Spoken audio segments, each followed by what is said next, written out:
வணக்கம். சூரி நடித்த மாமன் திரைப்படம் நல்லா ஓடணும்னு அவருடைய ரசிகர்கள் மண்சோறு சாப்பிட்டதும், அப்படி சாப்பிட்டதை சூரி அவர்கள் கண்டித்ததும் இன்னைக்கு வைரல் ஆயிட்டு இருக்கு, பேசுபொருள் ஆயிட்டு இருக்கு.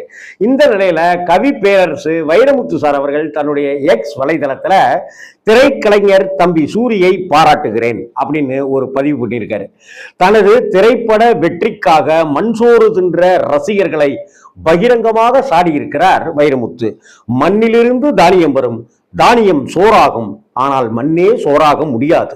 இந்த அடிப்படை பகுத்தறிவு இல்லாதவர்கள் தன் ரசிகர்களாக இருக்க முடியாது என்று சொல்வதற்கு துணிச்சல் வேண்டும். கதாநாயகர்கள் ஒவ்வொருவரும் தங்கள் ரசிகர் கூட்டத்தை இப்படி நெறிப்படுத்தி வைத்திருந்தால் கலையும் கலாச்சாரமும் மேலும் மேலும் மேம்பட்டிருக்கும். மண்சோறு தின்றால் ஓடாது, மக்களுக்கு பிடித்தால் மாமன் ஓடும். பகுத்தறிவு காத்திருக்கும் சூரியை பலே பாண்டியா என்று பாராட்டுகிறேன் என்று சூரிய வைரமுத்து அவர்கள் பாராட்டியிருக்கிறார்.